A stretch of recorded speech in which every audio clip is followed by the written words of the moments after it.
우리 신년 첫 예배 우리 귀한 찬양 우리 찬양대 감사드립니다.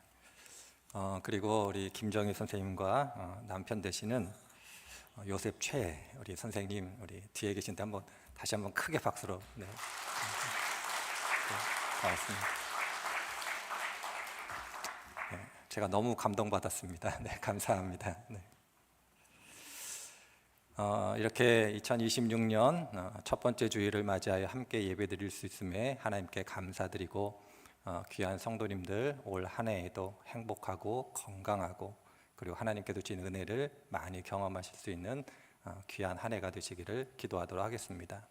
그리고 부득불 영상으로 참여하시는 우리 성도님들께도 동일한 하나님의 은혜가 있도록 기도하도록 하겠습니다. 중국 후한 말인 서기 184년에 황건적의 난이 발생합니다. 장각이라는 인물을 필두로 해서 농민들이 모여서 발생한 반란인데, 이 당시 황건적의 난이 큰 난이었기 때문에 다양한 군벌들이 등장하게 됩니다. 다양한 군벌들에 의해서 황건적의 난은 진압이 됐지만 이후 후한은 다양한 군벌들의 각축장이 되게 됩니다. 그리고 결국 멸망하게 됩니다. 유비, 조조, 선권 이 세 사람으로 대표되는 삼국시대와 이후 위진 남북조 시대를 거쳐서 581년 수나라에 의해서 통일되기까지 약 400여 년 동안 혼란스러운 그러한 것의 원인이 되게 됩니다. 단순한 반란으로 끝난 것이 아니라 400여 년에 이르는 혼란을 가져오는 결정적인 계기가 되었던 것이 황건적의 난입니다. 황건적의 난이 발생하게 된 원인에 대해서 학자들은 여러 가지로 이야기하지만 대략 세 가지로 이야기를 합니다. 당시 후한에 황제했던 영제의 무능과 폭정, 그리고 외척의 바로, 그리고 십상시라고 불리우는 환관들의 전횡이 합쳐져 황건적의 난이 발생했다, 그렇게 이야기를 합니다.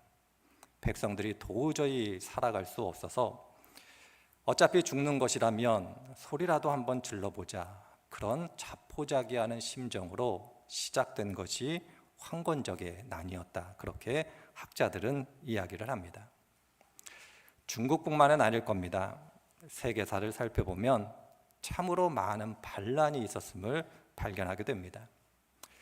요즘 표현대로 얘기하면 쿠데타라는 표현을 쓰죠. 권력 투쟁에서 비롯된 반란도 있지만 그러한 반란이 있는 것뿐만 아니라 황건적의 난처럼 국가나 혹은 사회를 구성하는 사람들이 자신이 속한 국가 혹은 사회에서 사람답게 살지 못해 인간답게 살아보자, 세상을 바꾸어 보자, 이런 마음에서 비롯된 반란도 참으로 많았음을 보게 됩니다. 보통 이런 경우는 혁명이라는 표현을 종종 씁니다. 어찌되었던 사람들이 모인 곳이 사람들이 살만한 곳이 되지 않으면 그 사회를 바꾸어 보자, 그런 목소리가 크게 발현됐음을 세계의 역사를 통해서 보게 됩니다. 보통 사람들이 모이는 것을 사회라고 합니다. 역사를 통해서 배우는 것이 있다면 사회는 사람들이 모인다고 해서 유지되는 것이 아니라는 것을 알 수 있습니다. 동물의 왕국을 보통 양육강식의 세계 이렇게 표현을 하는데, 사람들이 살아가고 있는 사회가 양육강식의 사회가 되어서는 그 사회는 지속될 수도 발전할 수도 없고 언젠가는 무너지게 된다는 것이 역사가 우리들에게 보여주는 진리입니다. 그런 의미 속에서 우리가 살아가고 있는 사회가 양육강식의 사회가 되지 않기 위해서, 사회가 지속하고 발전하기 위해서는 참으로 많은 것들이 필요함을 알게 됩니다. 경제적인 성장도 있어야 되고 분배도 있어야 될 것이고 법도 있어야 될 거고 공권력 혹은 윤리 혹은 자유라고 불리는 다양한 것들이 필요할 겁니다. 그런데 그 모든 것이 제대로 작동하기 위해서는 단 한 가지 기초가 필요하다는 것을 알게 됩니다. 그것이 무엇이냐면 사회의 구조가 되었던, 사회의 제도가 되었던 그 속에서 살아가는 사람들이, 구성원들이 그 구조와 제도에 대한 신뢰가 있어야지만 사회가 지속되고 유지될 수 있다는 것을 발견하게 됩니다. 경제적인 성장은 노력에 따라 공평하게 분배될 것이다라는 신뢰가 있어야 할 것입니다.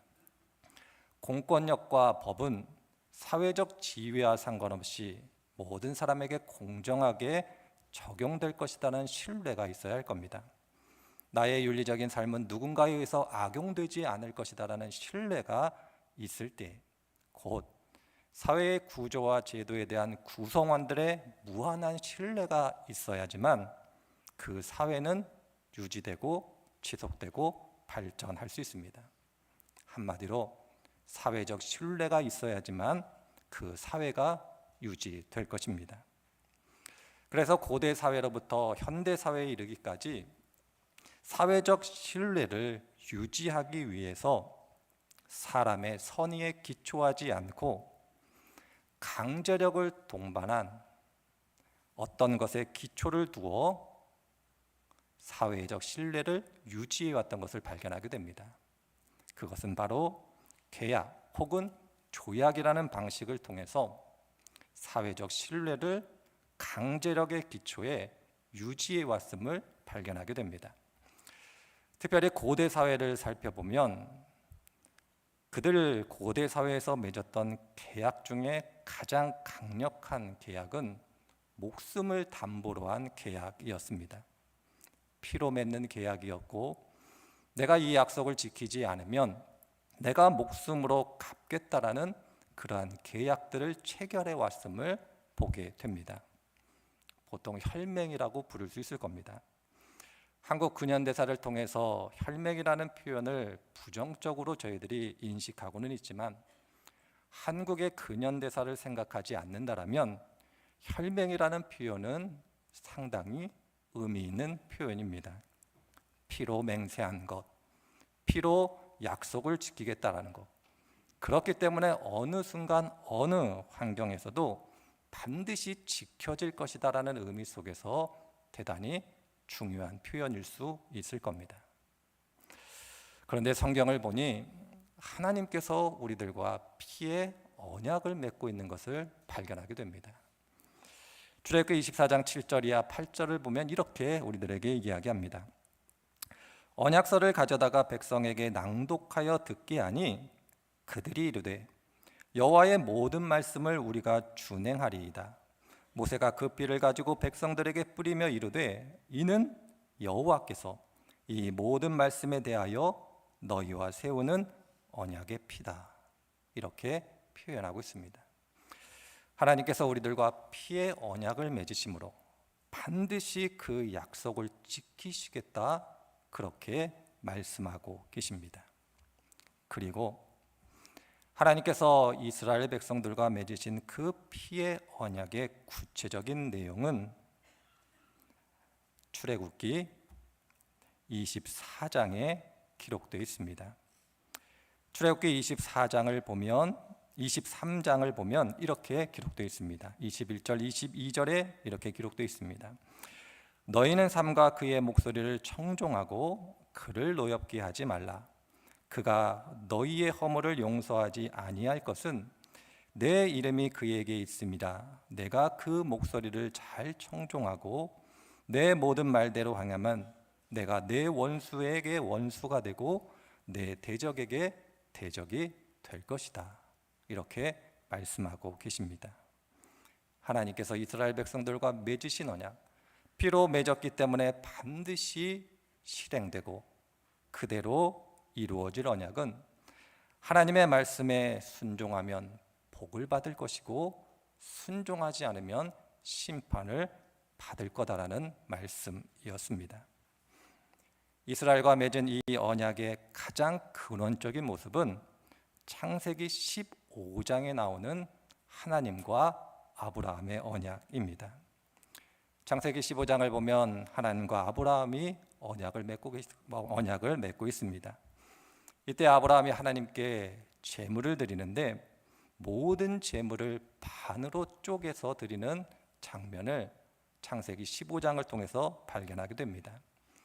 아브라함이 하나님께 드리는 재물을 반으로 쪼개 드린 이유는 다른 데 있지 않습니다. 내가 하나님과 언약을 맺고 이 언약을 신실하게 지켜갈 터인데, 만일 내가 이 언약을 지키지 않으면 쪼개진 재물과 같이 나도 쪼개질 것이다. 그 의미를 담고 있습니다. 그래서 유대인들은 하나님과 맺은 신실한 언약을 표현할 때 카라트 브리트라는 표현을 썼습니다. 언약을 쪼개다, 언약을 자르다. 이 표현은 내가 신실하게 언약을 지키겠습니다, 하나님께서 나와 맺으신 언약을 신실하게 지켜가십니다라는 의미를 담고 있는 대단히 중요한 표현이었습니다. 그러하기 때문에 이스라엘 사람들은 하나님과 맺은 언약을 따라 하나님으로부터 복을 받기 위하여 그들은 열심을 다하여 하나님의 말씀을 지키고자 했습니다. 이스라엘이 할 수 있는 한 최선을 다하여 하나님께 순종하기만 한다면 그들은 내일에 대한 걱정 없이 그들의 인생을 살아갈 수 있음을 분명히 알고 있었습니다. 그럼에도 불구하고 이스라엘 역사를 저희들이 살펴보면 이스라엘 사람들이 하나님의 말씀에 반드시 순종하는 것이 얼마나 어려운지를 확인할 수 있습니다. 복된 인생을 사는 길을 분명히 알고 있습니다. 그럼에도 불구하고 이스라엘 사람들의 역사는 순종의 역사가 아닌 불순종의 역사였습니다. 하나님께 순종하지 못하는 이스라엘 보시며 안타까워하신 하나님의 마음을 담고 있는 성경 말씀이 참으로 많이 있는데, 그 중에 대표적인 말씀이 성도님들이 잘 알고 있는 말씀, 사무엘 15장 22절에 있는 말씀일 겁니다. 이렇게 하나님께서 안타까운 마음으로 이야기하고 계십니다. 주께서 어느 것을 더 좋아하시겠느냐? 주의 말씀에 순종하는 것이겠는가? 아니면 번제나 화목제를 드리는 것이겠습니까? 잘 들으십시오. 순종이 제사보다 낫고 말씀을 따르는 것이 순양의 기름보다 낫습니다.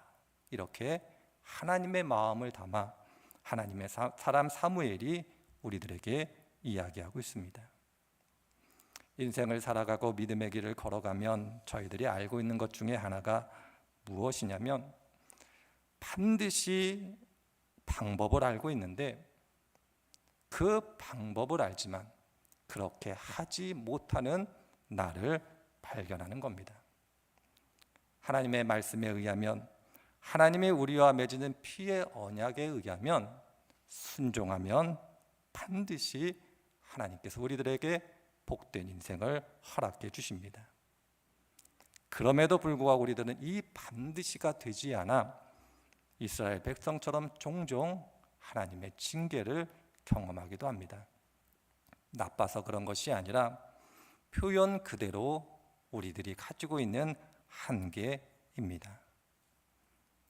분명히 복된 길을 알고 있고 어떻게 하면 복된 삶을 살아갈 수 있는지 알고 있음에도 불구하고 반드시 순종하는 것이 어려워 복이 아닌 하나님의 징계를 경험하게 됐습니다. 이것이 바로 하나님과 이스라엘 백성들 간에 맺은 피의 언약의 한계임을 이스라엘 역사 성경이 우리들에게 보여주고 있습니다. 확실한 길을 알지만 우리의 연약함으로 실현할 수 없다라는 것, 그것이 하나님과 이스라엘 백성들 간 맺은 피의 언약의 한계였습니다. 어떻게 보면 이스라엘 백성들만의 한계는 아니다라고 말씀드릴 수 있습니다. 우리 모두가 가지고 있는 한계이고, 우리들 또한 하나님께서 무엇을 우리들에게 원하신지 모르는 그리스도인들은 한 사람도 없습니다. 그런데 그것이 잘 안 됩니다. 이것이 바로 우리들의 모습입니다. 하나님의 뜻을 몰라 순종하지 않는 것도 아니고, 순종하고 싶지 않아 순종하지 않는 것도 아닙니다.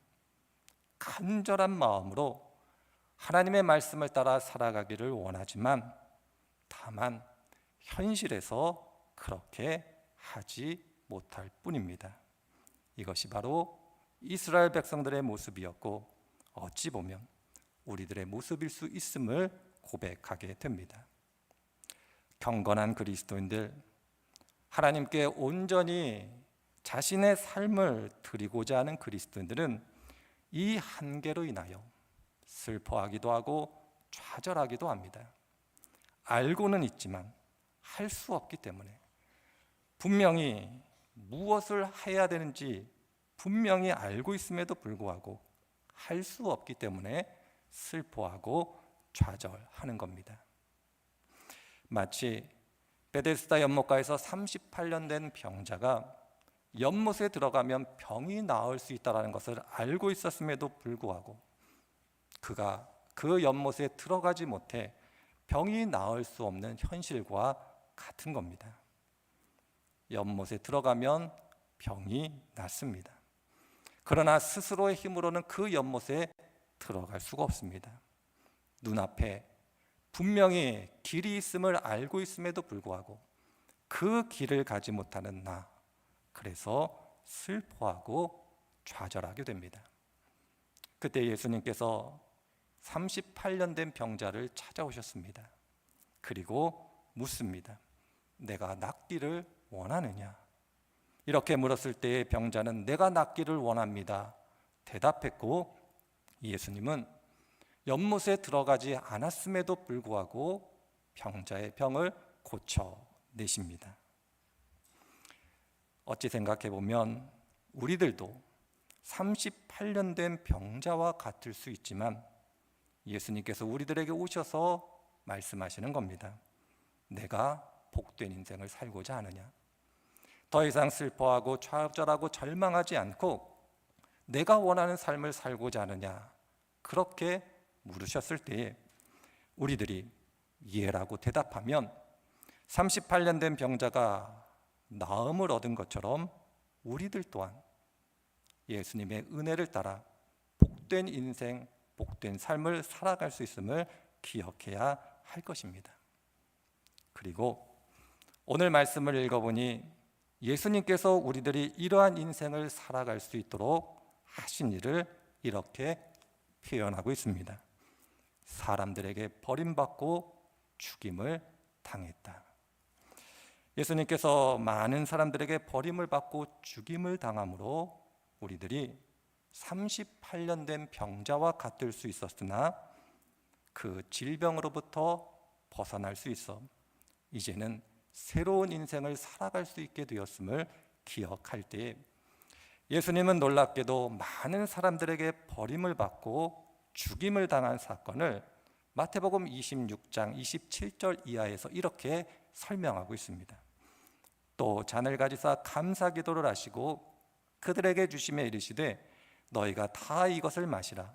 이것은 죄사함을 얻게 하려고 많은 사람을 위하여 흘리는 바 나의 피 곧 언약의 피다. 이렇게 표현하고 있습니다. 하나님과 이스라엘 백성들도 피의 언약을 맺고 있습니다. 예수님과 우리들도 피의 언약을 맺고 있습니다. 그런데 그 피의 언약의 성격이 다름을 구약과 신약을 통해서 발견하게 됩니다. 최후의 만찬 자리에서 예수님께서 그의 제자들에게 하신 말씀이지만 모든 그리스도인들과 하신 약속입니다. 피로 맺어진 언약, 피로 맺어졌기에 반드시 그대로 실현되고 이행될 언약. 그 언약의 핵심은 다른 것이 아닙니다. 죄 사함이 있을 것이다. 베데스다의 연못의 환자가 연못에 들어가지 않았음에도 불구하고 병이 나은 것처럼 이제 이스라엘 백성들처럼 온전히 하나님께 순종하지 않아도 우리들에게 복된 삶을 열어주시겠다, 그렇게 말씀하실 때에 예수님께서 이렇게 말씀하시는 겁니다. 죄 사함이 있을 것이다. 구약에 의하면 우리들이 복된 길을 살아가는 길은 유일한 길은 하나님께 순종하는 것이었습니다. 그런다 예수님을 통해서 우리들에게 보여주는 바, 우리들이 복된 인생을 살아갈 수 있는 길은 하나님께 순종하는 것이 아니라 이제는 하나님의 용서에 기초하고 있음을 우리들에게 보여주고 있습니다. 놀라운 일이 벌어진 겁니다. 순종이 하나님의 용서로 바뀐 겁니다.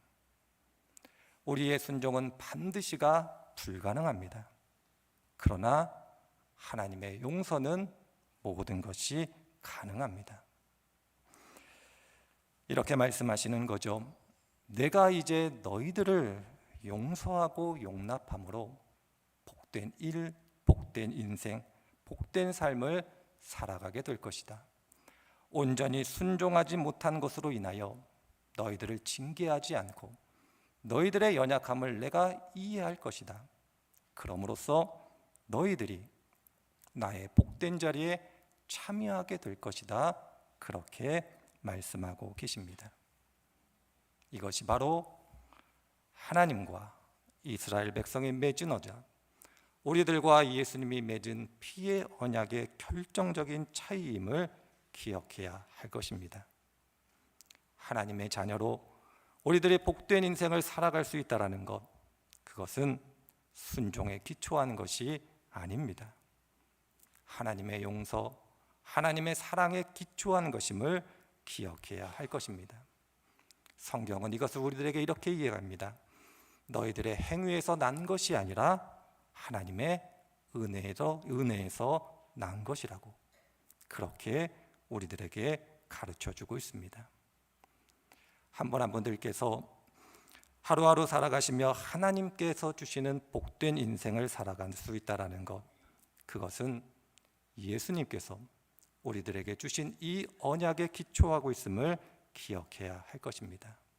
바울의 표현대로 얘기하면 모든 것이 하나님의 은혜일 뿐임을 우리들에게 가르쳐주고 있습니다. 우리들이 그리스도인으로 살아간다는 것이 무엇일까요? 성경은 참으로 많은 것을 이야기하지만 본문은 우리들에게 은혜를 따라 사는 것임을 아는 것이다. 그렇게 이야기하고 있습니다. 순종은 중요합니다. 그러나 순종은 하나님의 복을 받기 위해서 하는 것이 아니라 이미 복이 주어졌기 때문에 순종하는 겁니다. 감사함으로 순종하는 것이지 복을 위하여 순종하는 것이 아님을 우리들은 분명히 기억하실 수 있으셔야 할 겁니다. 하나님은 우리들에게 날마다 복 주시고 은혜 주시고 은총을 베풀어 주십니다. 옛 이스라엘 백성들과 맺었던 언약이 아닌 예수님께서 맺으신 새로운 언약을 따라 살아가도록 우리를 부르셨음을 기억해야 할 것입니다. 온전히 하나님께 순종함으로 하나님의 은혜를 받을 수 있는 사람은 아무도 없습니다. 예수님께서 하신 말씀처럼 내가 너를 용서한다, 그것에 기초함으로 우리들이 온전히 하나님의 은혜를 경험하게 되는 겁니다. 2025년 한 해를 저희들이 보내왔고 이제 2026년 한 해가 시작이 됩니다. 과연 한 해 그리고 한 해를 준비할 때에 하나님의 은혜로 내가 살아감을 잊지 않으시는 귀한 분들이 되시기를 바랍니다. 내가 너희들을 이해한다라고, 내가 너희들을 용납한다라고, 내가 너희들을 용서한다라고 이 하나님의 사랑의 기초함으로 2026년이 우리 앞에 놓여 있음을 기억하시기를 바랍니다. 그러하기에 복된 한 해가 될 것이고 그러하기에 하나님께 감사할 것이 넘치는 복된 한 해가 될 것입니다. 귀한 성도님들의 삶의 자리 가운데 이 놀라운 하나님의 은혜, 은총 그리고 경험이 가득하시기를 주님의 이름으로 축원을 드립니다.